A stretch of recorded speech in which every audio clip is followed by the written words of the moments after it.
Welcome everybody. Today I am with the one and only Cole. Coach Cole worked with us at Coastal Fitness for quite a while. He was probably the world's best intern and one of the best athletic coaches that I know of. And so we're here going to chat about a bunch of different stuff. But Cole, tell us a little bit about yourself and how you kind of came into the Coastal Fitness family, if you will. Absolutely. So as Danny said, my name's Cole Hergott. I'm originally from Saskatchewan, came out to BC a long time ago to do my undergrad here at Trinity Western University.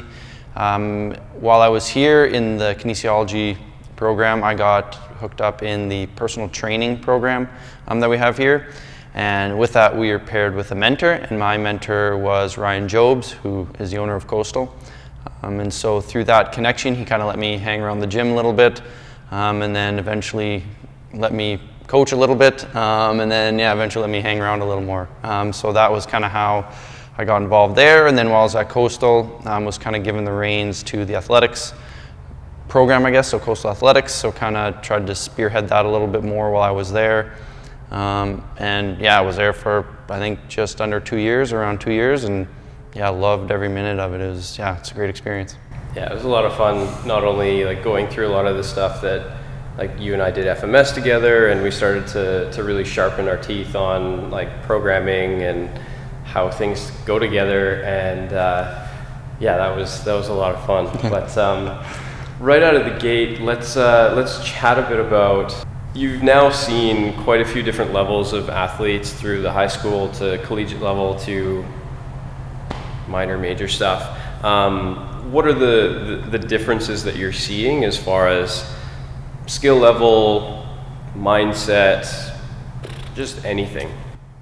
That's a good question. So I've worked at multiple levels, middle school, high school, university now, a little bit in the pros and at national levels. And the thing that I keep coming back to is the pros just do the simple things better. So I've watched Vancouver Canucks practices, I've done some things with the Canucks, and I've done things with hockey as well. Hockey is one of my big backgrounds. And the things I come back to is when you watch their practices and their training sessions, they are the exact same, but there's less goofing around, I guess you could say. Not that they don't have fun, but like their passes are tape to tape. They're skating hard each time. There's less nagging, I guess, by the coaches because they have that intrinsic motivation. Obviously, with any sports team, there's always that guy that's goofing off in the corner and trying to get everyone distracted, and that's the way sports is, and that's why we love it. But the biggest thing I find from level to level is simply that they know what needs to be done, and then they do it well. So a middle school kid or high school kid that's never really trained before doesn't really know what they should be doing, so they kind of get swayed, I'll do this, but then there's this program, this guy's offering this. Then as you get into university and you're playing one sport, you're like, well, I know I need to jump higher for volleyball, so where can I jump higher? And then when you come to the pros or even national level, and you've hopefully had 5, 6, plus years of training and of focused attention on you and your skills, then you kind of know, hey, my right leg isn't as strong as my left, so I need to work on that, or my arm mechanics are off. Instead of the big things, they kind of focus in more on what they need. They still do all the other stuff because they know it's important, but it becomes more focused as they kind of grow up in their training age. We kind of get asked a lot of the times and you've had this question bombarded to you by parents or even athletes, like, hey, I want to jump higher. I want to get that first step out faster. What does that actually look like on the coaching side and on the programming side? I think I have the answer, but I'm curious as to what your perspective is on that. To me, especially when you look at jumping or sprinting, like that is what sports is. It comes down to, can you jump higher than the other guy going up for that rebound? Can you sprint faster to get to the ball? And what that comes down to is intent and just simplicity in training. So a lot of people will come and say, hey, come to my 8-week jump program or my 6-week sprint program. And while that is good, what a lot of that is missing is the key foundations, which is strength. So a way to move quicker from A to B is to overcome your body's inertia or your body's mass quicker, which takes strength, takes power, which can be developed in the weight room through, squats, deadlifts, all those kind of basic exercises. But it also comes down to intent of what you're trying to do. So one coach told me once, in order to sprint faster, you need to sprint faster. So you need to try harder. You can't just, I did my sprints today. You can't just check the box. You need to actually try to push yourself harder. Same thing with jumping. You can't just jump for jumping's sake. You have to intentionally try to get better, as well as not fatiguing yourself. So a lot of reason these camps and stuff don't end up getting the results is because you do ladder drills and you do sprints and you do jumps and all these things, which can be good, but you do them ad nauseum and you do them for like an hour straight, which ends up being a conditioning session, when in order to jump higher and run faster, you need to do it once and rest, and then once and then rest. Because the way I explain to our athletes here is, with that whole, in order to sprint faster, you got to sprint faster. You can't sprint more than your fastest if you're not at 100%. So if I sprint my fastest or jump my highest, and then turn around, jog, come back and do it again, I'm now at 90%. And then I jog, come back, I'm at 80%, 70%. So my fastest sprint at 70% isn't me going my fastest. So I need to sprint at 100%, walk back, rest till I'm at 100% again so I can give that 100%.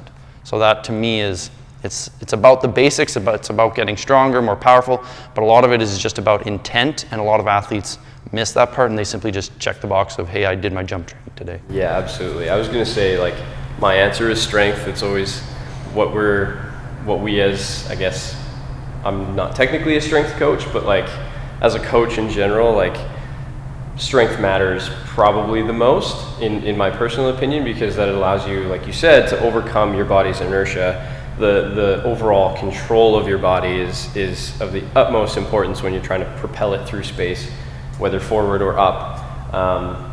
Yeah, I love that answer. How is your programming changed from working in more of a private gym facility to now running athletes through a little bit more of a structured training session? That's a good question. When you're in a semi-private facility like a Coastal, where you have a one-on-one or one-on-two, or even a small group, you can individualize things a lot more. So if I know that you struggle with deadlifting, feeling deadlifts on your right side or something like that, like I can tweak things. Or if you have a bad shoulder, I can, we're gonna work on this and work on that. So I can individualize and tailor things to you. Whereas here, when you have, the whole men's hockey team walk in and there's 33 of them, and it's like, okay, let's do a workout, I guess. So the way that kind of goes is I write a program for the team. So exercises that I know will help improve the overall sports performance. I'm not going to get into that, I guess, but just the basic stuff. And then from there, I can individualize it on the fly based on athletes' needs. So if, let's say, 30 of those athletes walk in, hey, we're doing front squats, boom, boom, boom, set up. One athlete, hey, my ankle hurts. Hey, my hip hurts. Kate, you're doing this. Kate, you're doing this. So instead of having it individually tailored, it's almost like a blanket program that does work. It does improve athletic performance, but due to everyone's individual compensations or their injuries or whatever else they have going on, I can tailor things on the fly from there. But for example, like we have over 200 athletes at Trinity, and so I can't really write 200 individual programs, but I like to think I do through writing programs for each team, and then as they walk in the door, hey, how are you feeling today? Any injuries, this or that? Kate, instead of deadlifts, you're doing hip thrusts. So that way I can individualize on the fly. But it's definitely not the same as a semi-private facility where it's like, hey, today we're gonna try this, or hey, we're gonna really hone in on this aspect. It's definitely more of a general strength training program. For sure. And then, as you say, like you can see stuff on the fly where you're like, you don't like the way that looks, or they're telling you like this isn't working well, then you can be like, okay, when I ask you to do this from now on, for now, you're going to do this instead. And so they sort of not start creating their own program, but they all of a sudden they know like, okay, when this shows up on the sheet, I need to be doing this instead because that's my appropriate progression. Absolutely, yeah. And that's super intelligent. Because what we found, or what I found, and this is sort of an aside, but like with the kids, and I'm sure you do this as well, it's like we've got the blocks, similar to how you set up the compete stuff. And so we've got the tri-set or the 4-set or whatever. And it's like, okay, you guys are starting over here, you guys are sort of starting over here. Luckily we have the space that we can just be like, everybody's doing the same block. It's just, once we get into the actual stuff, like, okay, we got sandbags over there, we got kettlebells here, and then we've got dumbbells over there. So we got the stations, which is like primo. Yeah, I started to do that a little bit actually this year with like just listening to a lot of other coaches talk about like their first year athletes and like their block 0 program and all that stuff, which is typically a program for first year athletes, which is less complex, I guess, than what you would give to a 22-year-old 5th year athlete who's been here and grinding it out. And so this year I finally created a block 0 program to give to freshman athletes, because especially with being a university, a lot of students go home over the summer, or for example, the incoming freshmen haven't even been here, they haven't even met me. So instead of giving them all these exercises that I think are great, but I kind of need to coach them, I basically just watered it down and was like, hey, if you can, if you can squat, if you can do a push-up, if you can do a pull-up by the time you come here, that's awesome, and we can work from there. And so that's kind of the same thing, like where I'm trying to layer things in instead of, okay, women's volleyball, you're all doing this. It's like, okay, women's volleyball freshmen, you're doing this. Second, third years, you're doing this. Fourth, fifth years, you're doing this.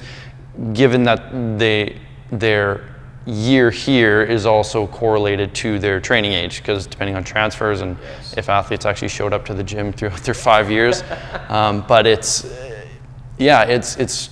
trying to individualize things more is obviously key and will help each individual athlete. But at the end of the day, if they don't come and do the regular program, then, well, 2 things. Number one, it's almost like, well, why should I spend my time individualizing something for you when you haven't given the other stuff the time of day? But then it's more so, well, how do you know the other thing doesn't work for you? Like, you can't just be like, oh, I'm different. Right. So, well, you got to prove to me that this didn't work or that actually hurts you. You can't just say, I don't want to squat today. How about I switch it out for bench press? Right. And I've had that. I've had an athlete be like, I think maybe it wasn't squats, maybe it was deadlifts. Anyway, something where it was like, can I just like do bench press? And I was like, those don't work the same muscles at all.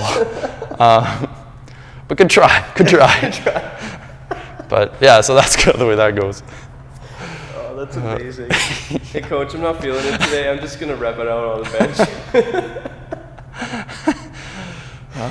No. Yeah. No. Never. This ain't the NFL Combine. Yeah, you're not going to be tested on this later. Sorry, Yeah. Sorry, son.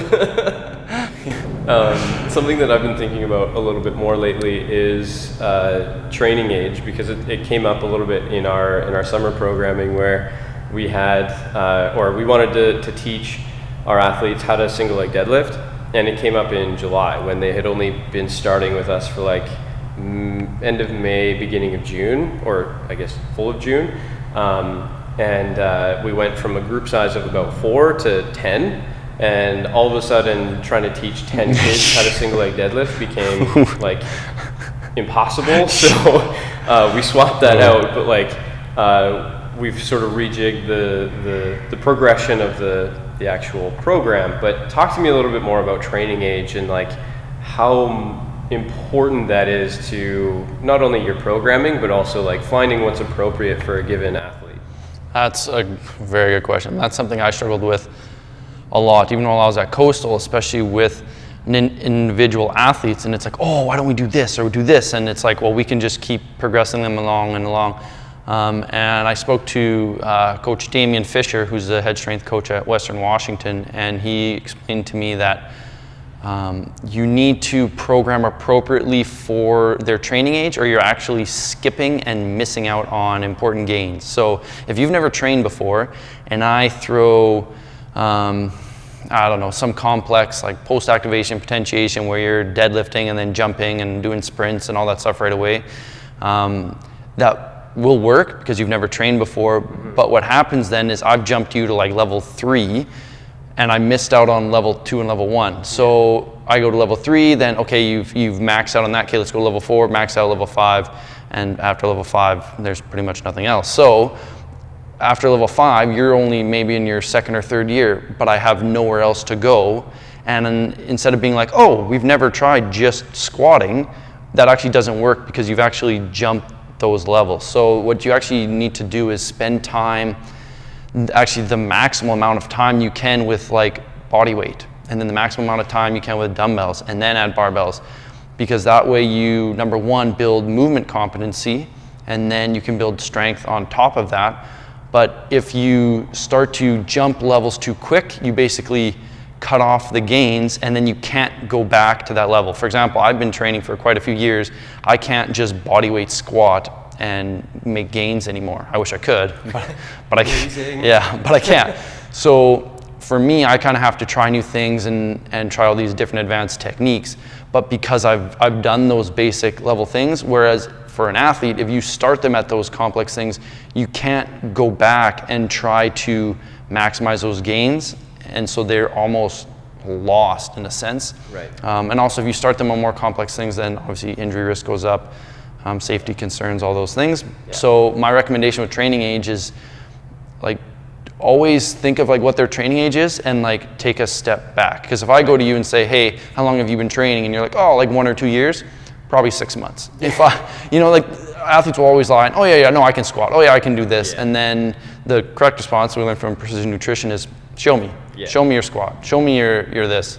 Andrew Hemming, who was one of the my head strength coach when I was here, used to say, like, if an athlete tells you they've got like a 300-pound squat, it's probably 200. 300 would be their half squat. They just have nobody coaching their depth. So one thing you want to do is have athletes prove to you what they can do. And then, like I said, almost take it a step down, because you need to maximize those lower level gains in order to keep going to the next level. Because if you just jump a bunch, there's a certain ceiling and you can only go so high. So you need to make sure you start lower, build up, otherwise you run out of room, and you can't, like I said, you can't go back to body weight stuff and try to get better at it. I've heard it said another way, that you're basically trying to eat your cake before you've actually baked it. Yeah. Or you're trying to ice your cake before it's actually been baked. So it's you're reaching your ceiling a little bit too early, potentially, right? And that concept is very fascinating. It's depending how far we want to open the can of worms of like early specialization in athletics. Like we're seeing kids that are 14 and their only sport is volleyball or basketball or hockey, and that's all that they do. Do you see that now at this level at the university? Well, even along that line, like at the university level, one of my favorite things to ask athletes is like, hey, did you play any other sports growing up? Yeah. And 90% of volleyball players have played basketball, and 90% of basketball players have played volleyball, because they're tall and they can jump, and that's just the way that works. Yeah. But a lot of our athletes have played other sports going through high school, because once you get to, especially this level, like at U Sports, they are, not that they're, the best athletes in the world, but they are very good. Mm-hmm. And a lot of them are just genetically, not necessarily genetic freaks, but they are genetically gifted in sports. So when they're going through, middle school, high school, all those things, like coaches are like, hey, you should play on this team and play on this team and all these things, because they were fast, they could jump, and they were strong, which, as I mentioned earlier, is kind of like the basis of athletic performance. So having that ability allows them to play multiple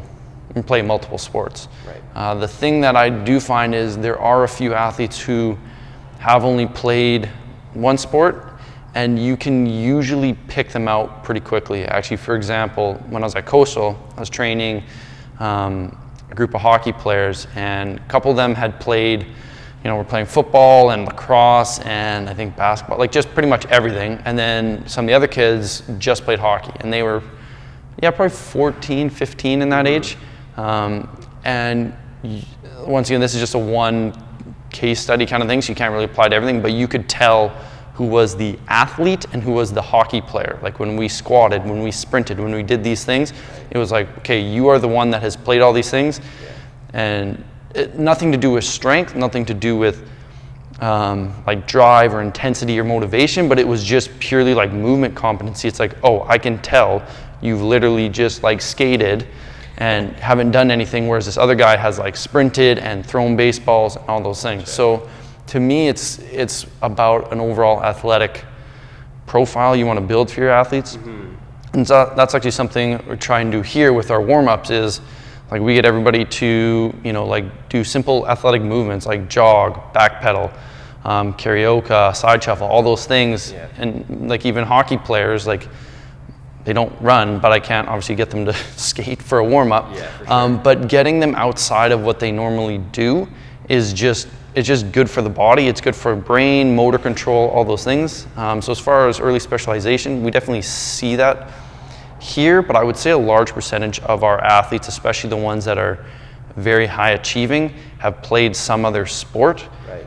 And that just helps build their overall athletic profile. Talk to me a bit about the mind or the mindset of an athlete. What are some of the differences that you see that make an athlete successful, not only like from the high school level, but as they progress up the ladder into university or college to other just extraneous sports? I'd say the biggest thing is balance, which is not a common thing you would think of, but what I mean by balance is they understand where each aspect in their life has its place, and they place the appropriate amount of intent or intention on those. So a lot of people think, like, for example, the whole thing with basketball is like, oh, you got to grind, you got to be shooting 1,000 balls a day, you got to be doing this and doing this.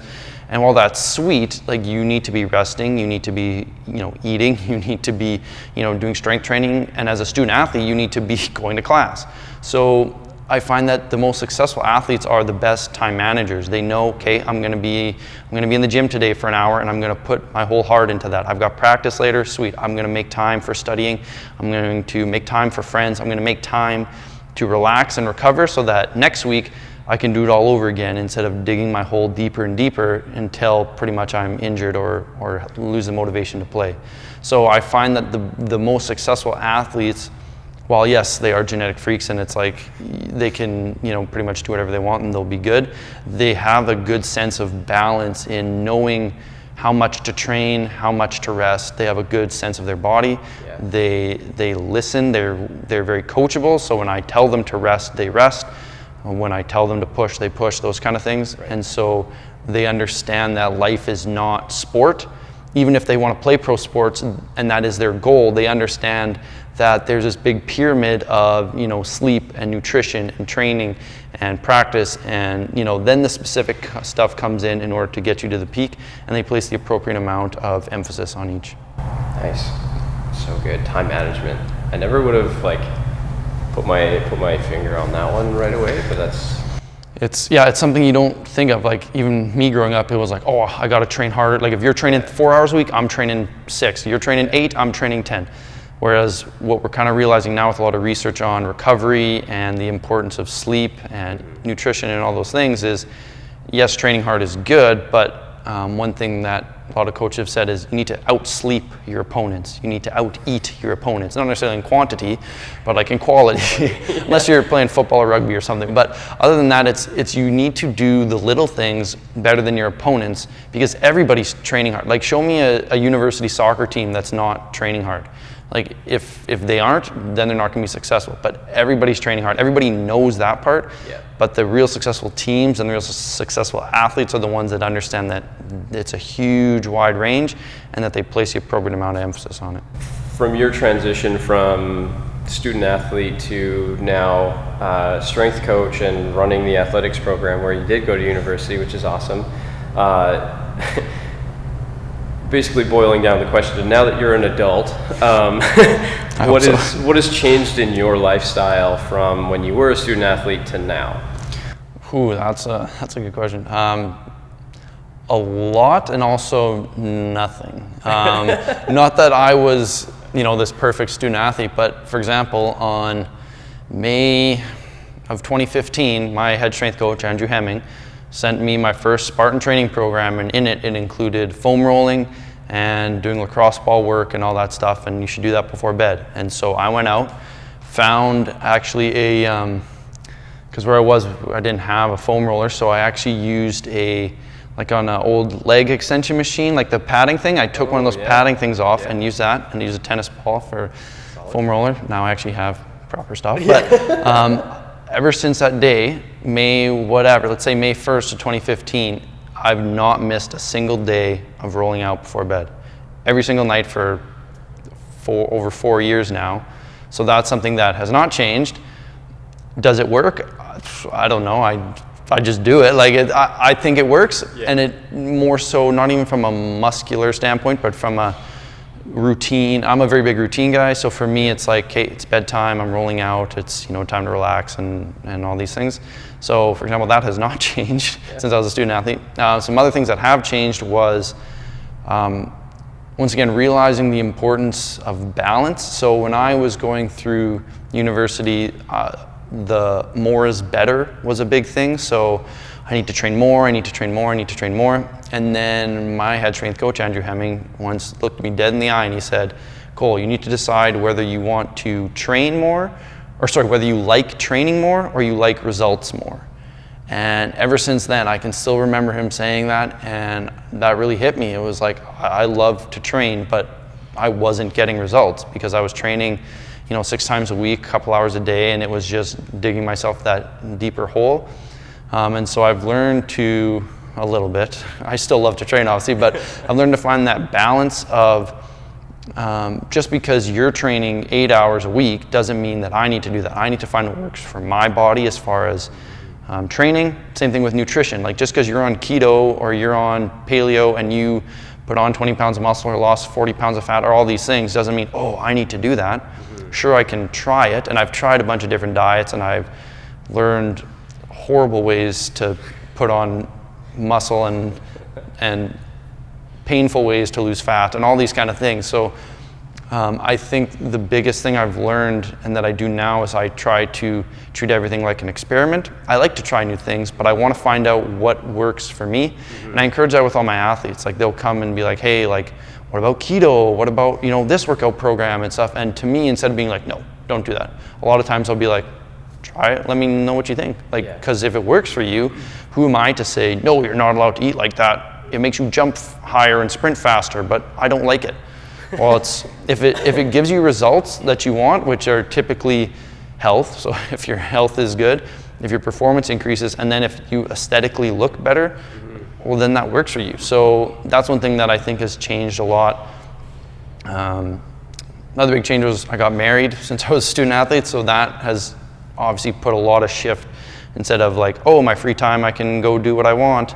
It's like, I have a wife that I get to, not have to, get to spend time with. Love you, babe. And yeah, so that's kind of allowed me to actually take a lot more time away from work, from training, pretty much because I have to, but also it allows me to kind of, as I mentioned earlier, like recover and then come back with that hunger and that fire instead of like trying to work and work and work all the time. So balance is probably the biggest thing, but I still foam roll to this day, so thank you, Andrew Hemming, for that. Well, and I like that too, because like you were self-aware enough to realize that you're a routine guy, and so like whether or not it's physiologically changing anything in your body, it's still helping you with your wind down process before you go to bed. And I would argue that it's probably helping you de-stress a little bit, just to, even if there is tension in the muscle, you're just sort of like telling it to calm down, and helps you sleep better. Like the scientific experiment approach,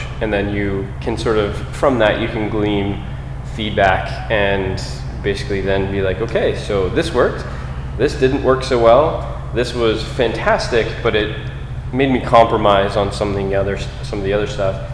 I find it allows you to look at it a little bit more objectively, which is like, that's a huge mindset thing that I'm trying to get across to the people that I'm coaching on the nutrition front, or like on the exercise front, whereas my previous like young strength coach, or the young trainer voice inside of me was like, no, you have to eat this way and this is the only way.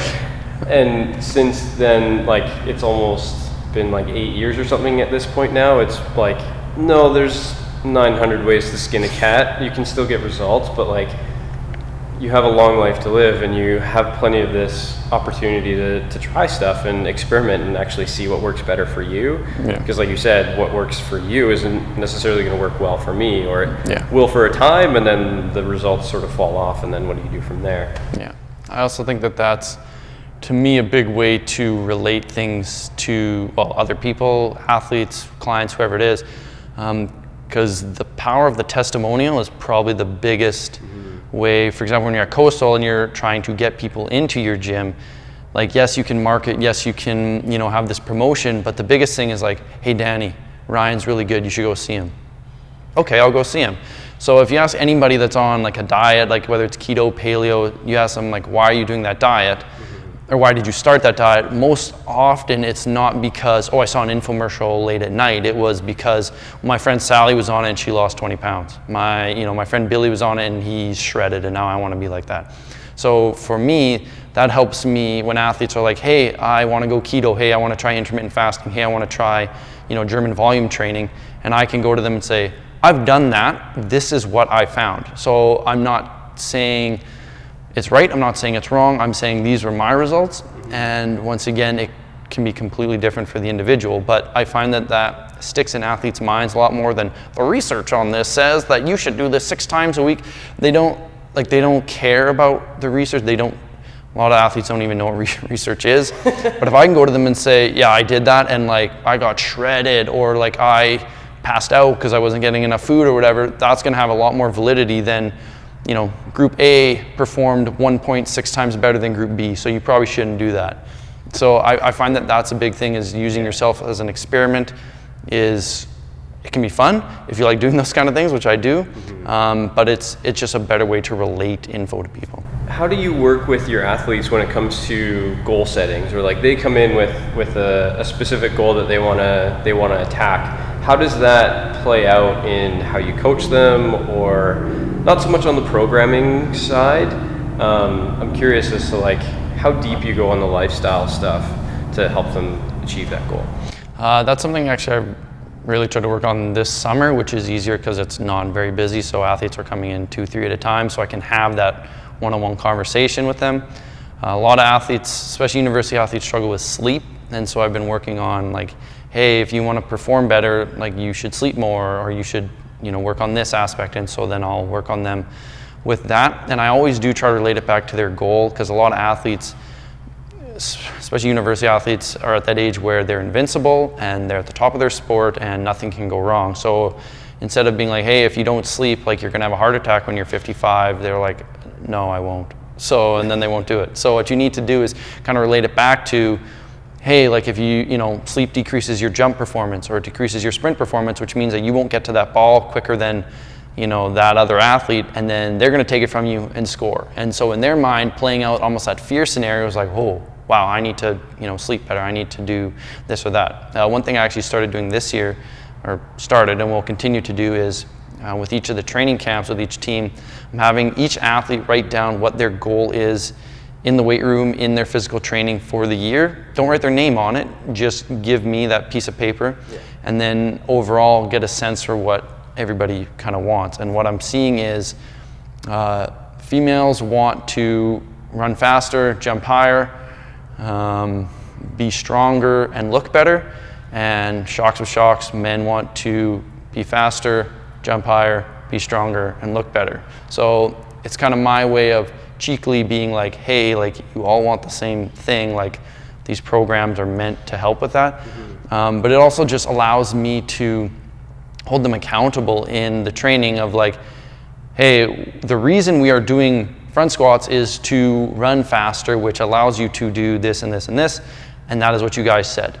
Or, hey, this is a tip on, eating the proper amount of carbohydrates before a game because you want to win, and in order to win, you need to score more. In order to score more, you have to have energy to run, and in order to have energy to run, you have to have blah, blah, blah, blah. So I kind of like work it back that way so that they can see the trajectory of how that tip relates to their goal. Because if I just say, hey, you need to eat more carbs, you're gonna be like, okay, sure. Why though? Yeah, exactly. But that's everyone's question. It's like, why? A lot of athletes, and the athletes that are just like, okay, they're just going to be shoving bread in their face, and that's not good either. But you need to have that kind of that trajectory so that they can see that, okay, eating bread gives me energy, eating energy or having energy allows me to run more, having run more allows me to score more allows me to win. Win is the ultimate goal. But it does kind of, just show them that trajectory, because a lot of athletes don't know that. We often think that athletes are, they're good at their sport. That means they understand everything about the body, when oftentimes they're good at their sport genetically, as I kind of said, which means they didn't have to learn to eat properly. They didn't have to learn to sleep well. They were just good at it. So teaching them those little incremental gains will allow them to accelerate their performance and improve their performance and health over the long term. Yeah, nice. If you could bottle up anything, whether it's an emotion, a skill, a habit, if you could bottle that into a small little tablet, what would it be that you could give to all of your athletes? That's a good one. That they would listen to me. As long as I give them good information. Probably, that's a good one. I think one of the biggest things that I would want athletes is just the ability to adapt or continually grow. And what I mean by that is, as an athlete, you're going to run into, especially a university athlete, you're going to run into a lot of different scenarios where you've got finals, you've got midterms, your boyfriend just broke up with you, you've got training tonight, you've got a game on the weekend. And how do you kind of balance all that and basically be resilient and push through? So I guess resilience could be another one, but just the ability to adapt to different scenarios and continually keep pushing forward, because a lot of athletes will shut down during times of stress, times of distress. So I think, while obviously that was an extreme scenario with all that going on, but it does happen, and I've seen it. And yes, there's a time and place to, if you're through a bunch of emotional stress stuff, I don't expect you to hit a PR on your hang cleans or anything like that. But the body is very resilient, and a lot of people don't take advantage of that. They almost think I can't do this, I can't squat because my thumb hurts. It's well, no, the rest of your body is fine. You can actually keep going. And the same thing kind of goes with stress. When athletes feel a little bit of stress, for example, when you're studying for midterms, what athletes don't realize is that physical activity actually helps your brain, and sleep actually helps your brain. It helps your memory, it helps all these things. But a lot of athletes, kind of going back to the balance thing, a lot of athletes lose that sight of balance, and they become very, very narrow-minded and focus on, I need to have this midterm, I can't do anything else but study for this midterm. When in reality, same thing with your athletic performance, instead of I need to jump higher, so all I'm going to do is jump, when actually you need to eat, sleep, do all these other aspects. Same thing with other aspects in their life. They need to learn that these other aspects actually help, they don't hinder. Especially when it comes to pulling all-nighters. To me, that is the worst way to prepare for an exam, because if you don't sleep, you physically can't remember what you just studied, so you're better off actually sleeping. But all that to say that the ability to adapt under certain scenarios and continually push in the right aspects, in the right areas, I think would be huge for athletes. Nice. We see that a lot in the private space as well. It's just can you come back after? Oh, that's what it was. So, so you were talking about how an athlete has you use the extreme example of everything in the life of a university athlete or a student athlete's life crumbles before them. The illusion that I was even under as a student, and I know many others are under the same illusion, is that that is your entire life being crumbled, but it doesn't actually get easier when you get into the real world of adulthood, and you have dependents or you have a spouse, and your real job is crumbling around you, or otherwise going through that experience early. And I find adversity is just the biggest benefit to propel you to growth. You don't necessarily grow without some level of discomfort and adversity. So being able to come out of that sort of extreme example on the other side, whether it takes you a week or 2 weeks, but still being able to come out of that on the other side is just going to help propel you to a better existence later on, and teaches you a lot more life lessons and more about yourself than not going through that, in my opinion. Not to say that you need to go out and like search for adversity. That's not always the greatest. It'll find you. Yeah. But even with that, like you can treat it like a muscle. Like if I come in here and bench press 100 pounds and then 110, 120, 130 kind of as I go through, 6 months later when I go through that 100 pounds that at first was super heavy, it's super light. So the same thing with adversity. It's like, oh, when I have midterms and things aren't well in my relationship and I got sport practice and all these things going on, like that is a lot. But by your 4th year of going through that, pretty soon you look back and you realize, oh, I'm doing that like weekly. Like that's just what my routine is.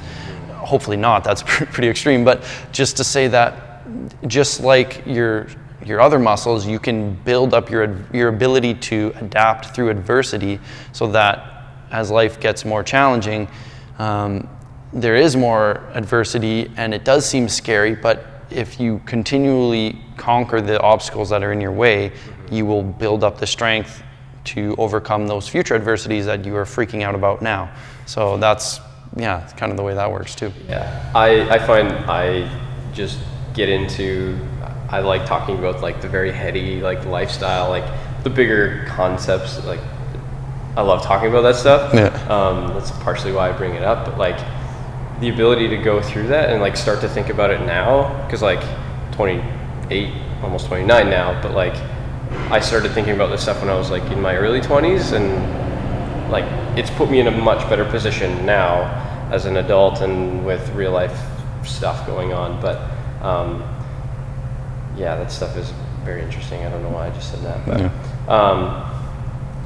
to wrap it up, can you give us a quick story of something that you struggled with, or like an example of just like a scenario where you sucked at something or like something bad happened to you and what you did to overcome it and then get better?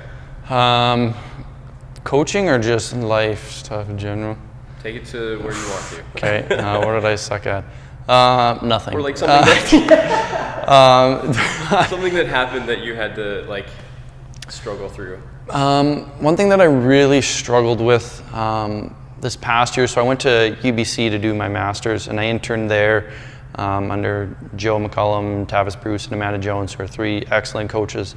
And so learning from excellent coaches took me from slightly below average to where I am today, where I'll leave that judgment up to my athletes now. But I think one of the things that I really struggled with was the simplicity of programming. So going through as a young trainer, a young kid student, a young coach, like especially with, they always talk about like the internet age and Instagram and all these things, and there's all these different exercises that, oh, we need to be doing this, we need to be doing this, like, oh, this is so cool, let's do this.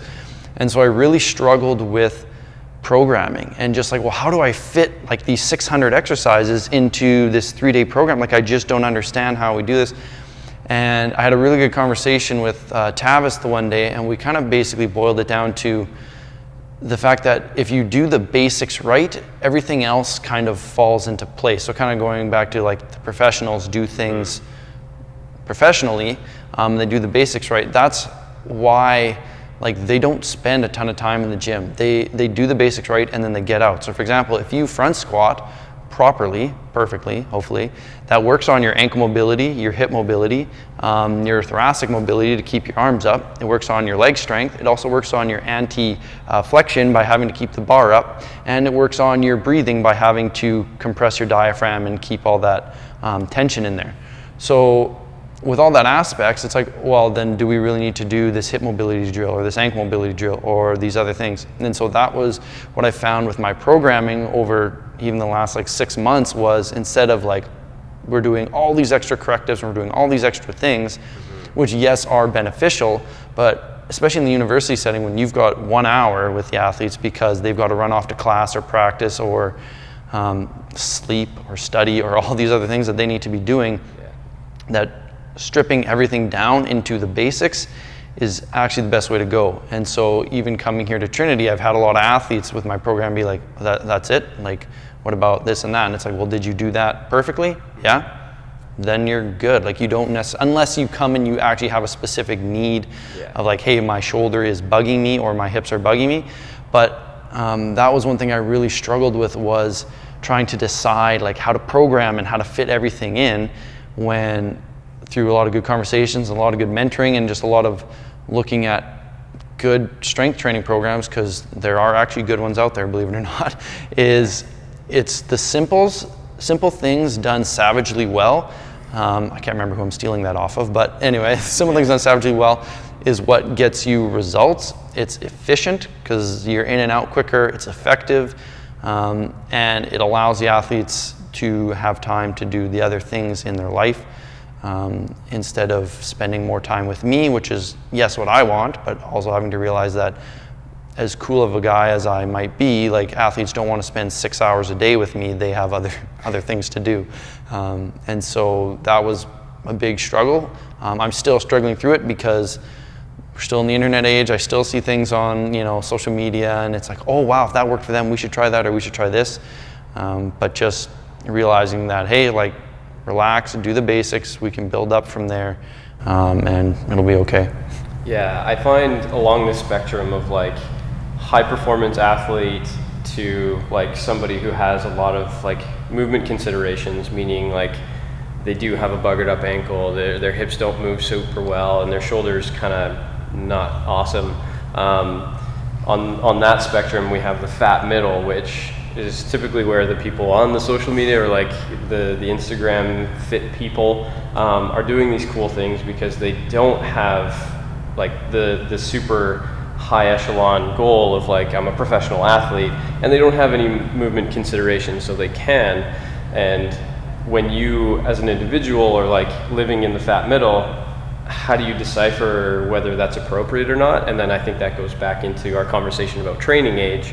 Is like, do you have the prerequisites to be able to do that, do it safely, and do it well, for it to actually be effective?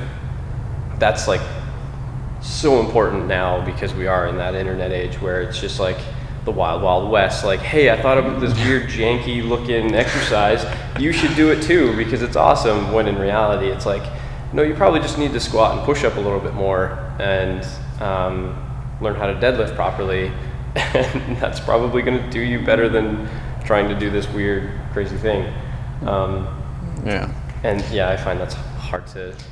I think a lot of it comes back to the context in which these social media things come about. So a lot of them come from like semi-private facilities, not that Coastal's putting up bad stuff, but when you see something cool in a semi-private facility where, once again, they're working with a one-on-one athlete so they can do these kind of things, but they're also trying to sell you on their product, or they're trying to sell you to come into their gym. Whereas, for example, when was the last time you heard somebody, committed to a certain Canadian university because of their strength and conditioning program? Hopefully next year. But like, that never usually happens. And so what we kind of do here is not that what we do is better, but what we do is simple, basic, get the results. Whereas at that private facility, because if I don't do cool things and you're not getting results, you're not going to keep coming back. So I kind of do need to do these cool things, amp it up a little bit. Whereas here, like, yes, I want athletes to enjoy their time here and actually enjoy training, but at the end of the day, like, they have to, they're supposed to come in here and train. And so whether I get them to do 10 sets of bench press, or I literally get them to, jump on a Bosu ball and do backflips, they still kind of have to come back. Whereas if you get them to do, 10 sets of squats and, and then send them home with, half mangled legs, they're probably not going to come back. And so you need to make sure that like you're tailoring things to that. So that's just kind of something on the social media side where we always have to look at context. It's not always bad to do, like, it's not like looking at a lot of these cool exercises, it's not that they're bad. You just always have to look at context and why are they doing this? Oh, okay, they're a rehab patient, coming back from an ACL, NFL guy, he's in his 10th year, so he's getting up there in age, and he's been training for 20 years. He's like, oh, okay, I can justify that for them. Whereas when I have an 18-year-old volleyball player who's never even been in a weight room before, I'm probably not going to do stuff like that. So that's another big thing that a lot of people don't take into consideration. Absolutely, and I, again, to harp on this a little bit more, when you're in that fat middle on that spectrum, being able to decipher if it's appropriate for you or not is like, that's where people get hung up. Or there is an element that I do like where there's play involved, or like, oh, I've done all of the prerequisite work to be able to do something like that. I feel strong enough, nothing's wrong with me. Yeah, sure, I'll give it a shot. I don't think that there's anything inherently wrong with that, but it's okay, now we're doing like multiple sets and multiple reps of that crazy thing, and then all of a sudden something creeps up and their shoulder starts to hurt or their hip is no longer happy. That's when you got to reevaluate and look at that stuff. Yeah, absolutely. It's also social media, so you're looking at like the top 5% of what people can do anyways, so we'll leave that one for later. Yeah. The last thing I want to ask you is, what is a recent book or a book that you've read in the last year and a half? Well, I guess maybe not because you're in the Masters, but a book that has impacted your life, not so much on the coaching front, but like your life on the whole. Well, for me, the book that I would recommend to anybody is How to Win Friends and Influence People. It was recommended to me probably throughout my first 3 years of university constantly, and I hadn't read it. And finally, I think in my 4th year, I read it and just changed everything. Like dealing with people, whether you are a coach, whether you are a businessman, whether you are in retail, like whatever you do, you interact with human beings. And so learning to do that more effectively is paramount to not just success, but like happiness in relationships, in your life, in business, in health, and all these kind of different aspects. I think that there's just a huge shift I'm finding towards poor communication or lack of communication. For example, you walk into a McDonald's and you can order from like their little kiosk things. You don't actually have to walk up to the till.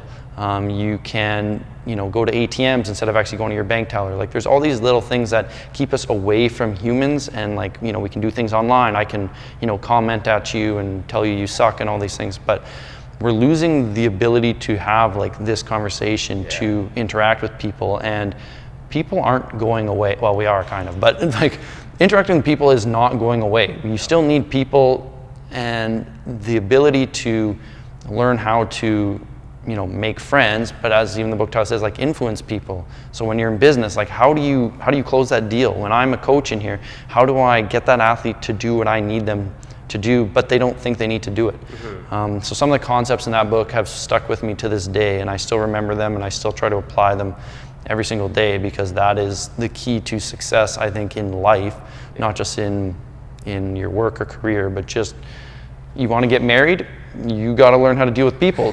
Like that's just the way it works. And so that is probably the biggest influence or best book I would highly recommend. Nice. One that I just finished it a month or two ago, called The One Thing. Okay. Have you heard of it? Yeah. Have you read it? No. Oh. Is it good? It's good. And it's like, it hit me at the right time, where a lot of what I was sort of working through was like productivity and like working a little bit more on the business side, and sort of narrowing down, like, it's a book about goal setting, but realistically it's a book about everything, because the template of how you go about building a habit can be applied to work, business, life, fitness, nutrition, communication with other people, relationships. Like, it just provides a systematic approach similar to PN, mm-hmm. in applying something for you to apply that to create this habit to then be successful in something, whatever your goal is focused on. Highly recommend it. It's good. Throw that on the reading list. I haven't read the one that you're talking about. I need to add it to the Audible. Yeah, it's good. It's really good. Last words, last things you want to say, or give a shout out to? Shout out time. Give a shout out to my wife, Jessica. I think actually along those lines is support. I think everybody needs to support each other a little bit more. So whether that's support from your wife, from your husband, from whoever it is. Whatever you want to do in life, you need to have support from family and friends, because talking about people again, you can't do things alone. So huge shout out to my wife, to my parents, to everybody who's kind of got me to where I am today, all my mentors, yeah, go Spartans. And last but not least, if there was any part of this that you got value from, share it with somebody that you think it'll be helpful for. We just hope that you had a wonderful time watching. We'll catch you guys later.